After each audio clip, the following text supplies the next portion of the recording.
Samuel and I are done, he just doesn't get the hint. That line didn't come from a private conversation, it came from Marsha's lips, loud and clear, standing on a rooftop party surrounded by people we both knew. I wasn't even invited, I had shown up to surprise her. She had no idea I was behind her when she said it. Laughter followed. Someone handed her another drink. My fingers tightened around the gift I brought, a small black box with her name etched in gold. Inside was a bracelet she once admired through a shop window, saying, "It's beautiful, but I'd never want a guy to waste money on me." I still bought it, I still believed in us, and just like that, with one sentence, she killed every moment I'd ever protected in my heart. I didn't confront her, I didn't break the silence. I turned around, stepped into the elevator, and walked out of her world like I was never part of it. No screaming, no questions, no begging. She wanted a man who'd disappear quietly. She got one. The next day, I deleted our photos from my phone before sunrise. The concert tickets I'd booked for her birthday, I sold them online without blinking. Her mother called me the following afternoon, confused. "Did you and Marsha fight?" she asked softly. I smiled through the phone. "No ma'am, we just stopped existing at the same time." Marsha never reached out, not once, not even a single emoji. And I didn't wait. Because waiting would have meant I still wanted her to look back. I didn't. I was done being the boy who worshipped her silence. It took 2 weeks for the silence to reach her. James, our mutual friend, called me at midnight. "Bro, did you ghost everyone? Even Marsha looked thrown off when you didn't show up at Alex's dinner." I didn't answer him, I just stared out the window, the cold air pressing against the glass. I wanted to say, tell her this silence is her masterpiece, tell her this distance was custom made by her own hands. Instead, I said, "James, I don't belong in her story anymore." The next time our names were spoken in the same breath was at a coffee shop where Hannah spotted me by accident. She was Marsha's old roommate, a girl I barely remembered during the chaos.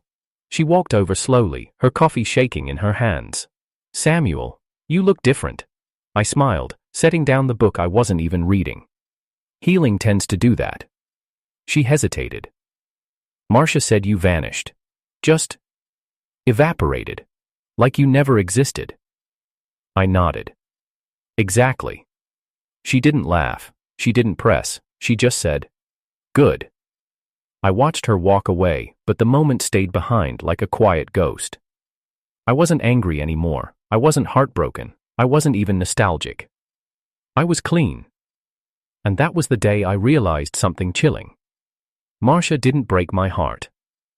She handed me the knife and watched me do it myself. If someone asked who Samuel was before that rooftop, most would have said Marsha's boyfriend. Never Samuel the filmmaker, never Samuel the guy who worked 3 jobs to buy her that scholarship dress, never even Samuel, the one who turned down his dream job just to stay in the same city as her. I wasn't a person, I was a title she wore when it suited her and dropped when the mood changed. We met 5 years ago at a student film festival.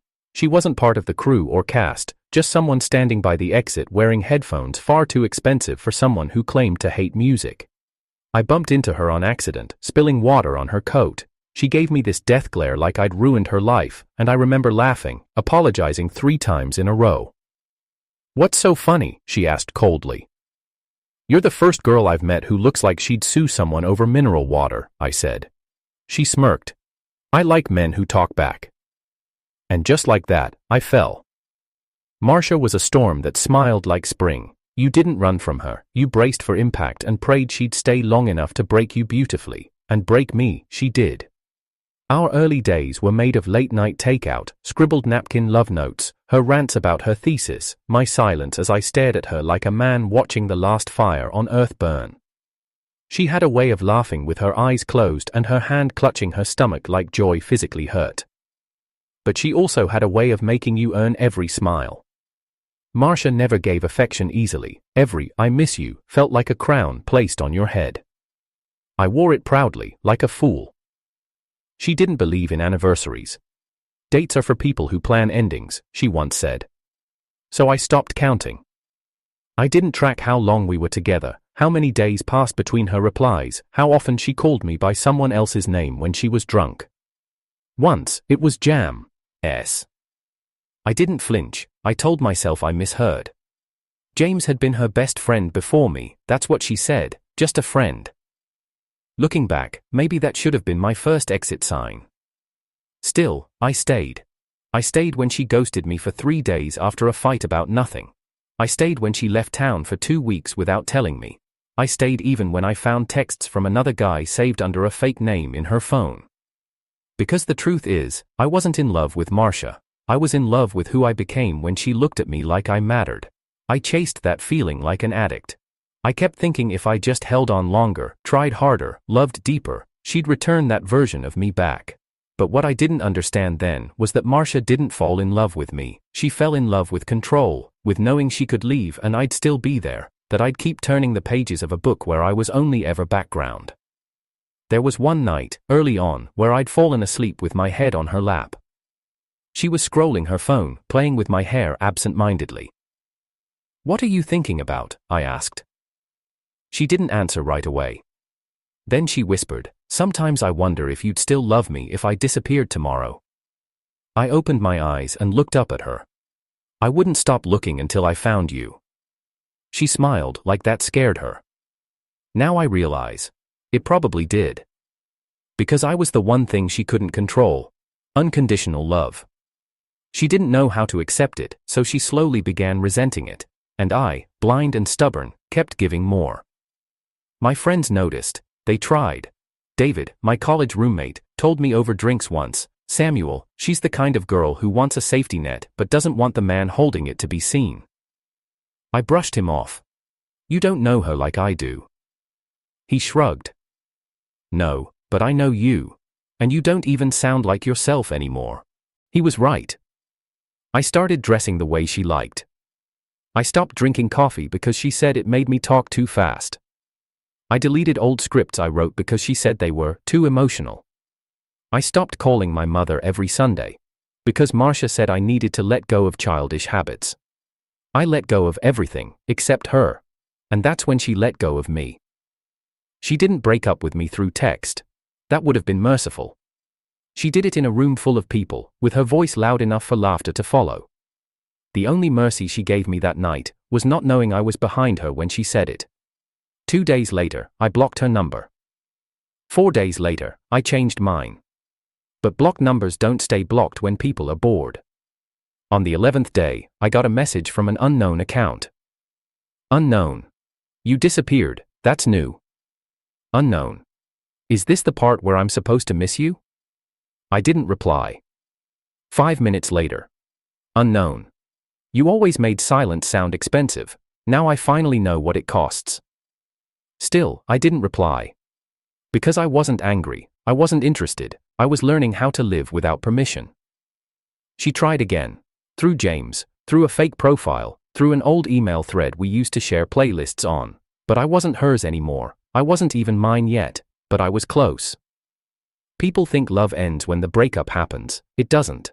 It ends in the silence after, when the phone doesn't light up and you don't hope it will. That's when the chain snaps.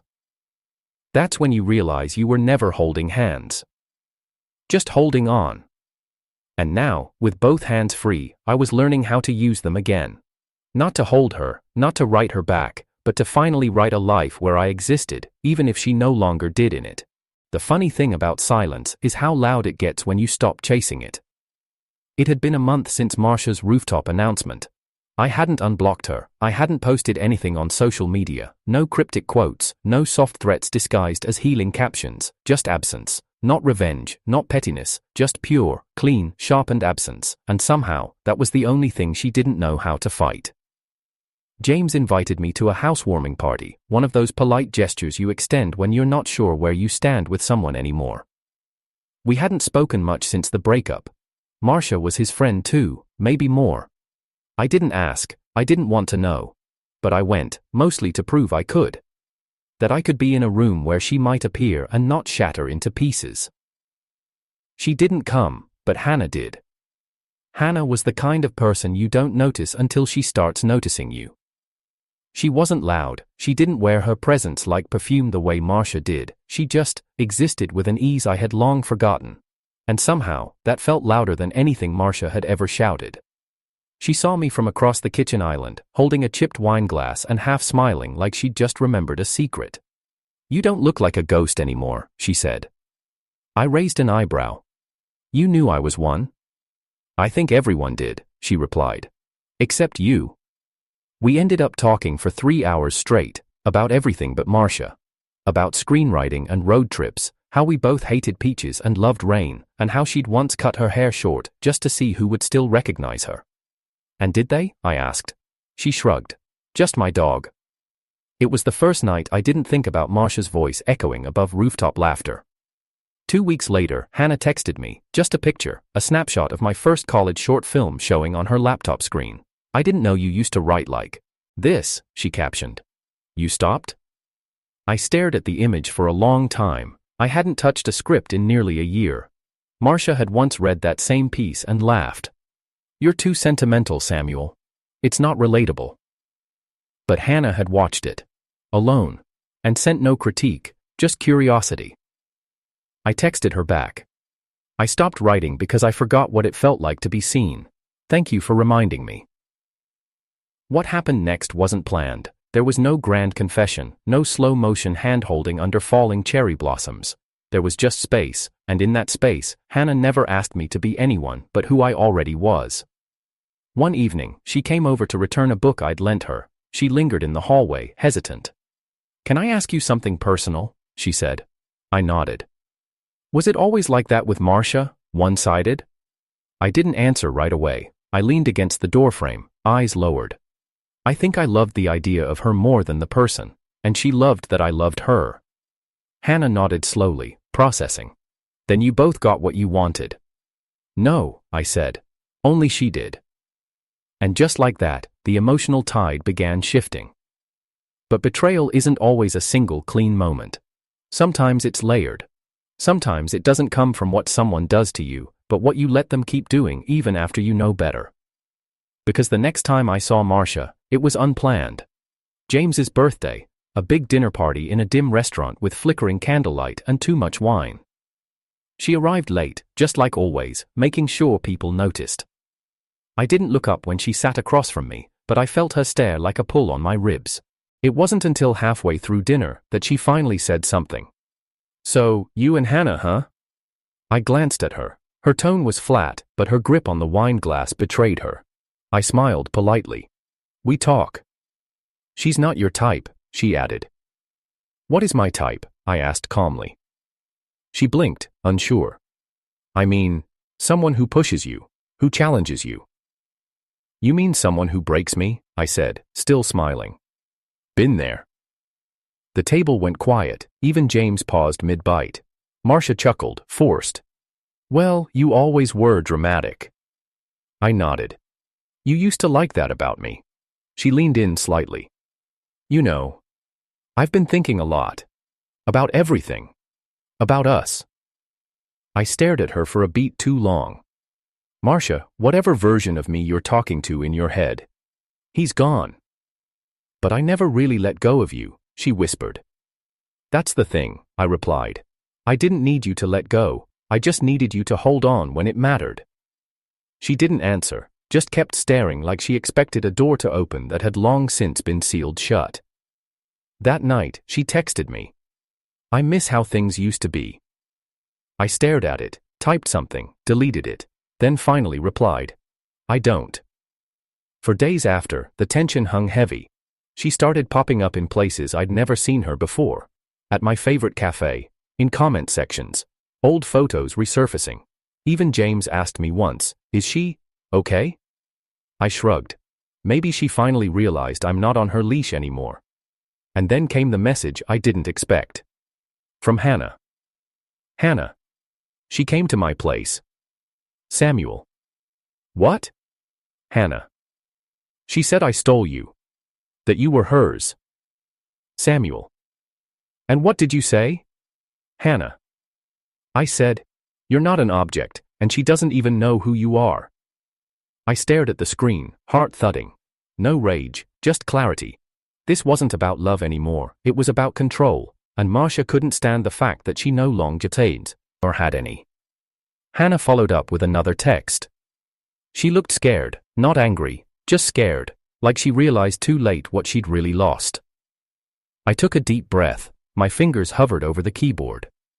Samuel. She didn't lose me, Hannah. She let go, and this time, I didn't follow. That night, Hannah showed up at my place with nothing but a tired expression and a hoodie 2 sizes too big. We didn't kiss, we didn't say much.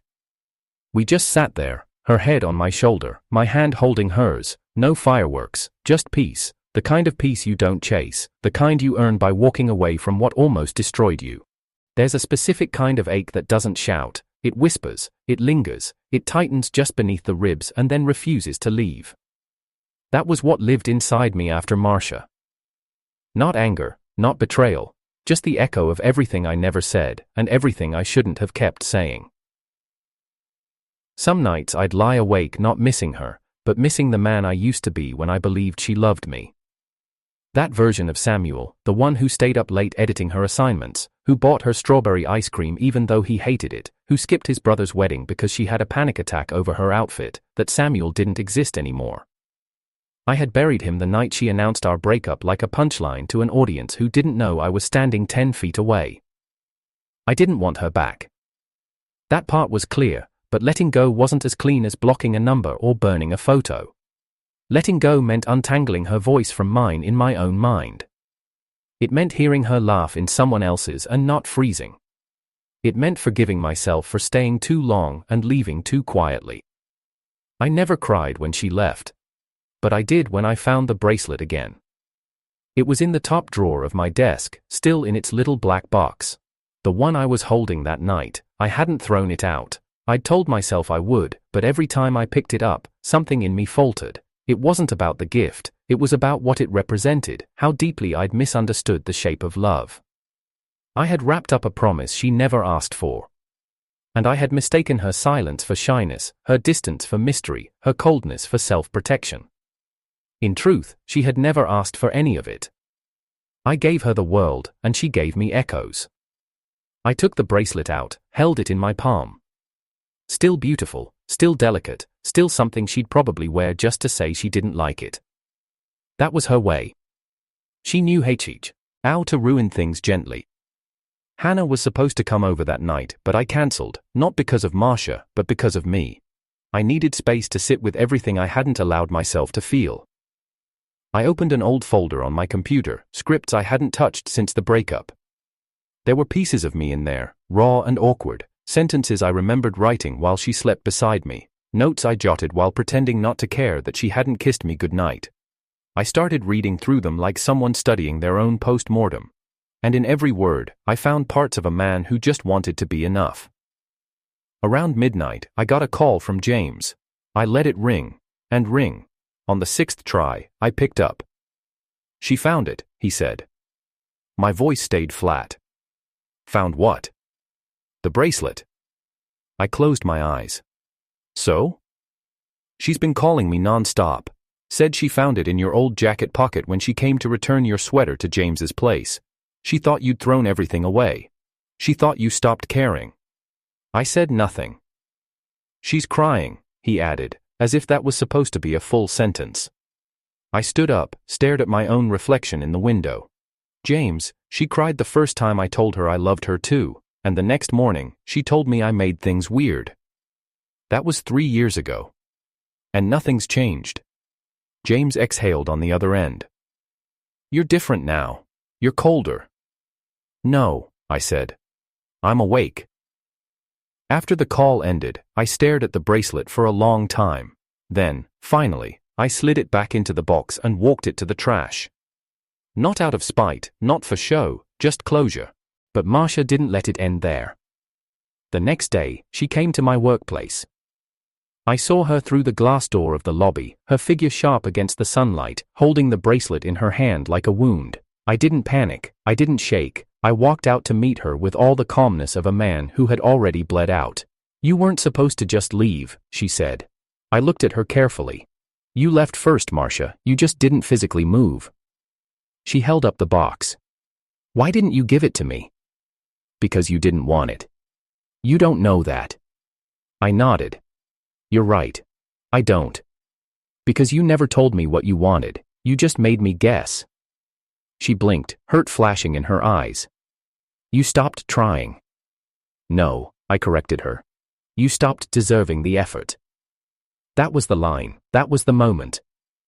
Her shoulders dropped, her mouth opened, but nothing came out. For the first time, maybe ever, she had no comeback. And that's when I saw it. She wasn't crying because she lost me. She was crying because someone else had picked me up. She asked softly, "Is it serious, with Hannah?" I didn't hesitate. "Yes." A tear slipped down her cheek. Not dramatic, just soft, like a memory melting. "You gave her the version of you I begged for." I shook my head. "No, Marsha. You begged for the version of me you could control. I gave Hannah the version I had to build from scratch after you broke the last one." She stepped forward. "Do you still love me?" My voice didn't waver. "I don't know if I ever loved you. I think I loved the feeling of chasing you, the high, the crash." "Samuel." I smiled, not bitter, not cruel, just clean. "Goodbye, Marsha." As I turned to leave, she whispered, "You didn't even ask if I was okay." I paused, glanced back. "You're not." And I kept walking. Later that night, Hannah showed up with takeout and a warm hoodie. She didn't ask where I'd been. He didn't ask what was said. She just curled up next to me and handed me chopsticks. "Eat before it gets cold." I looked at her, really looked, and realized something. Marsha had always made me feel like I was almost enough. Hannah made me feel like I already was. That night, I wrote the first scene of a new script. It opened with a man finding a bracelet in a drawer he forgot existed, and throwing it away, just to make space for something that finally fit. On the morning of my wedding, the sky was the exact kind of blue Marsha once said reminded her of freedom. No clouds, no noise, just open air and unspoken promises.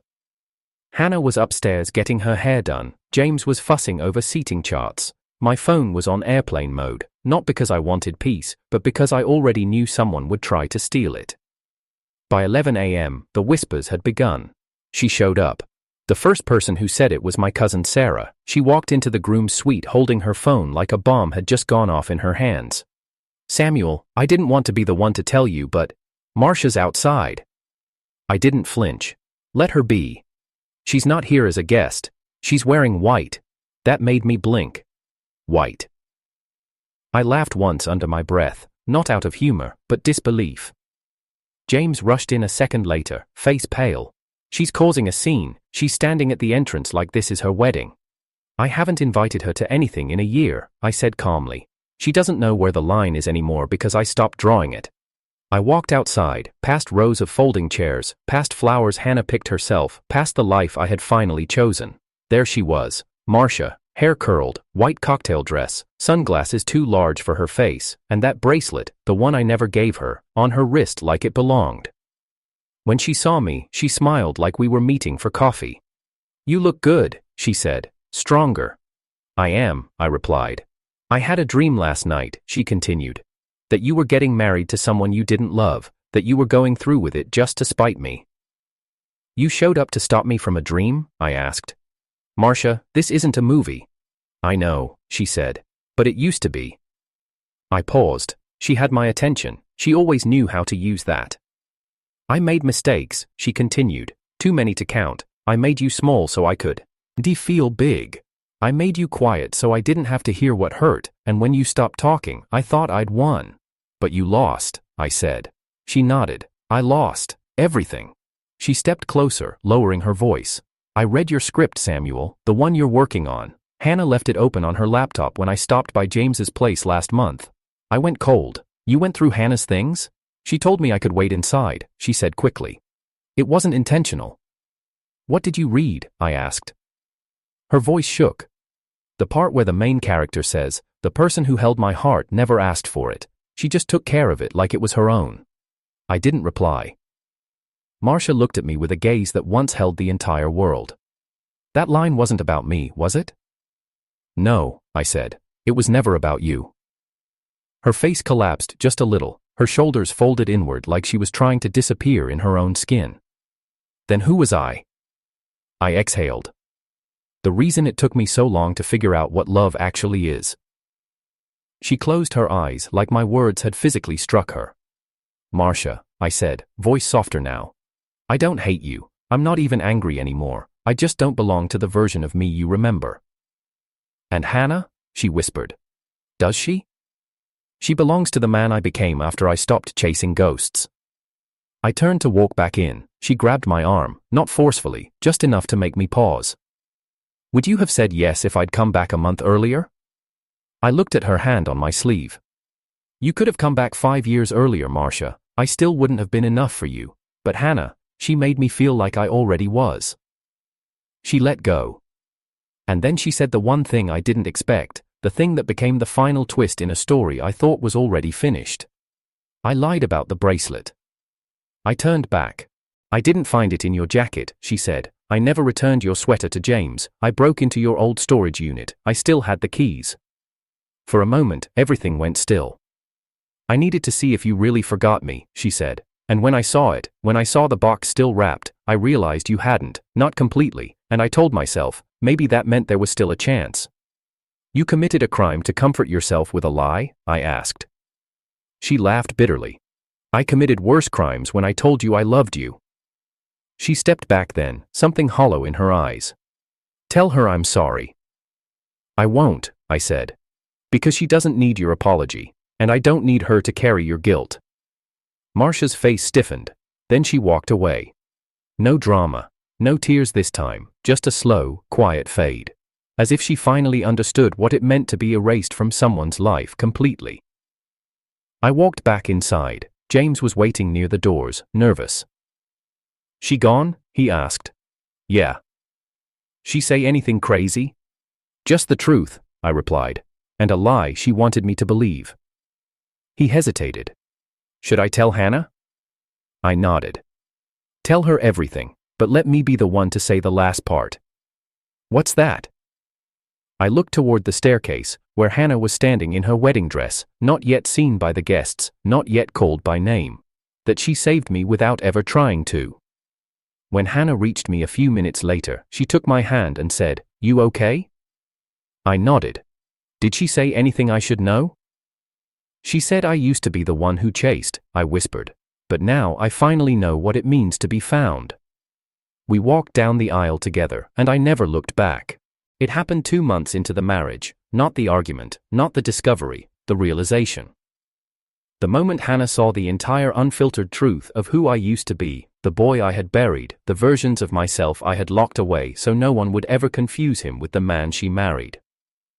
It started with a box I thought I'd thrown out, a shoebox labeled in my handwriting, "Don't open unless you're ready to remember."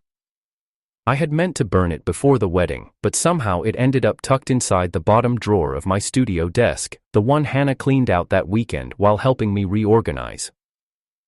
She didn't open it to invade my privacy, she opened it thinking it was empty. Instead, she found the pile of letters.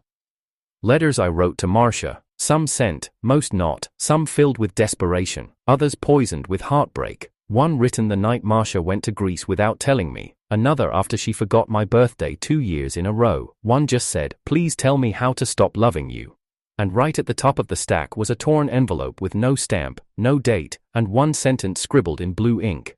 "If you come back, I'll start over like nothing ever happened." When I walked into the studio and saw Hannah sitting cross-legged on the floor with the letters around her, my chest tightened in panic. Not because I was afraid she'd leave me, but because I wasn't sure she'd ever look at me the same way again. She looked up slowly. No anger, just an expression I'd never seen on her face before, grief for someone else's version of me. "Why didn't you burn these?" she asked. "I thought I did," I replied honestly. Her voice didn't rise, she didn't throw the papers at me, she just whispered, "That man, he hurt." I nodded. "Every day." She picked up one of the pages and read aloud. "You don't even have to love me, just don't leave me like I'm nothing." I lowered my eyes. "I've never seen you this exposed," she said.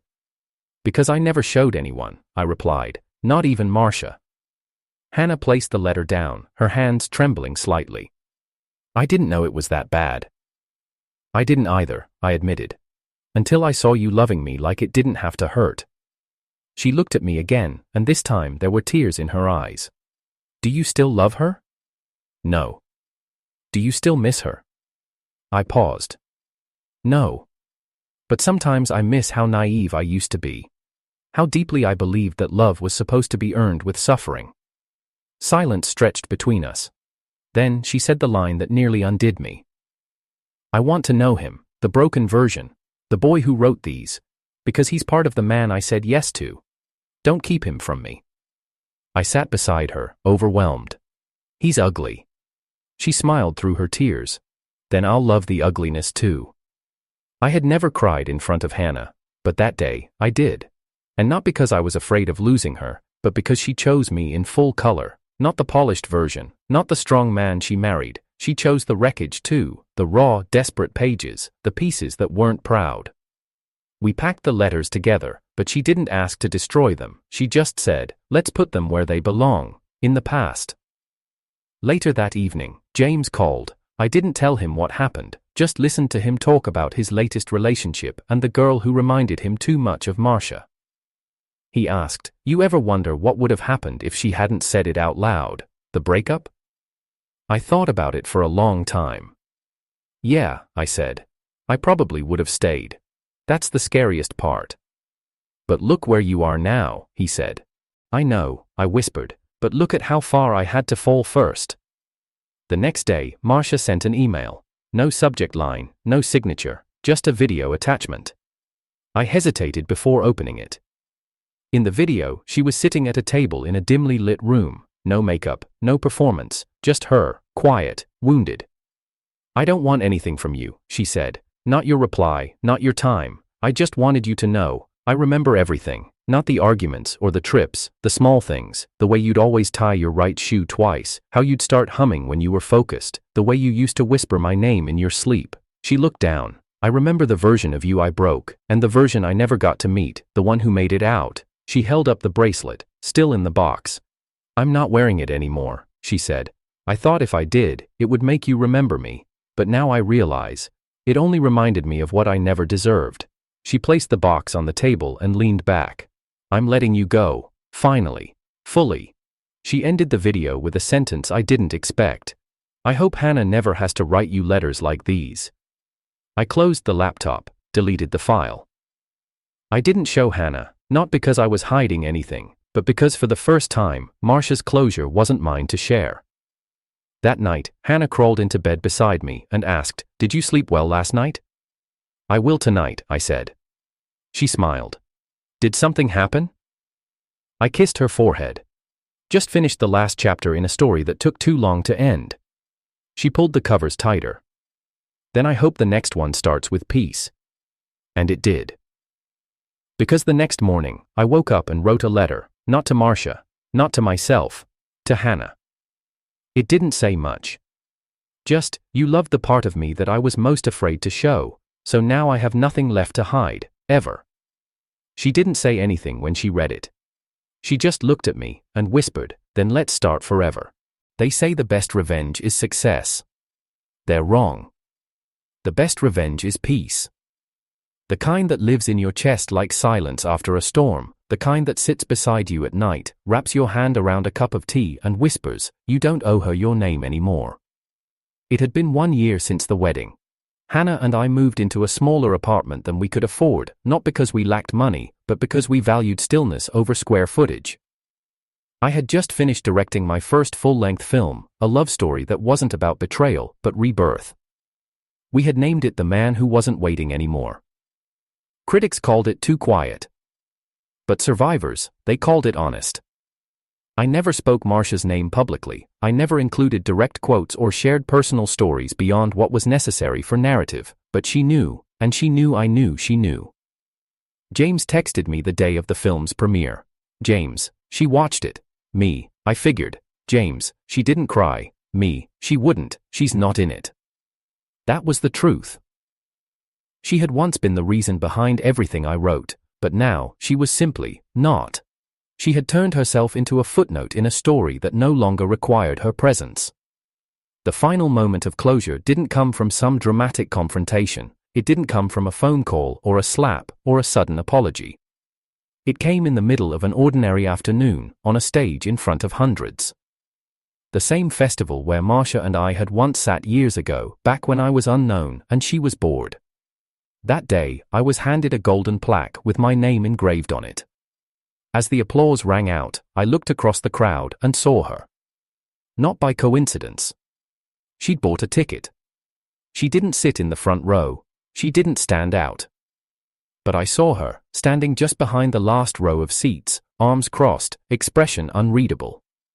Hannah was beside me, clapping with choir. Pride. She leaned in and whispered, "Do you want to go say something?" I looked over at Marsha again, then turned away. "No," I said. "I already did. I said it with every step I took forward." The event ended, photos were taken, congratulations exchanged, I signed posters, took interviews, shook hands, but I didn't look for her again. Later that night, Hannah and I walked back to the hotel. I held her hand in the cold, and she leaned against me like she'd been doing it her entire life. We passed a small bookstore on the way. In the front display window, a single copy of my screenplay adaptation sat under a placard that read, "This story broke the internet, now it's breaking hearts." I paused, smiled. "Want to go inside?" Hannah asked. "No," I said. "Let's let it speak for itself." At the hotel, there was a letter waiting at the front desk. No return address, just my name in handwriting I hadn't seen in a long time. Marsha. I didn't open it right away. I placed it on the table, went upstairs, changed clothes, brushed my teeth, kissed Hannah, and told her I loved her.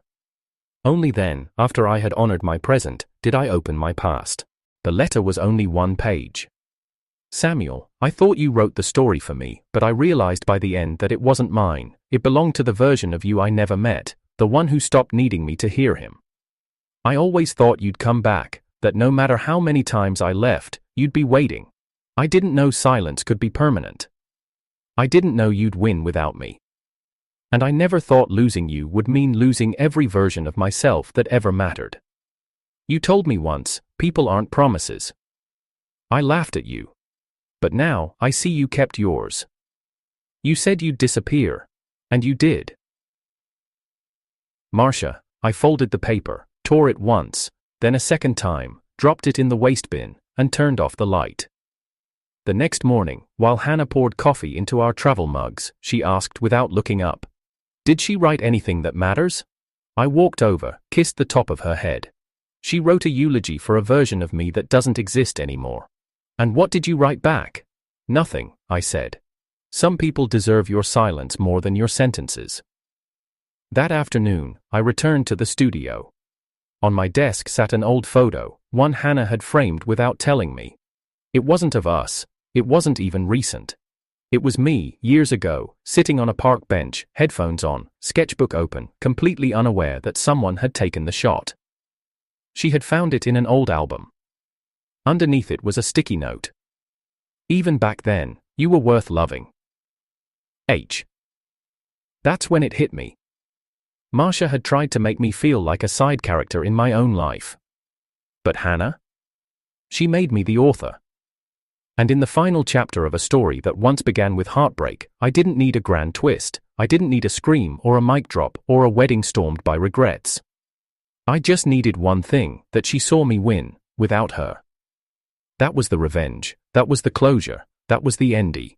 Not with fire, but with freedom, not with apology, but with silence, and the knowledge that the man who once begged her to stay, now had someone who never planned to leave.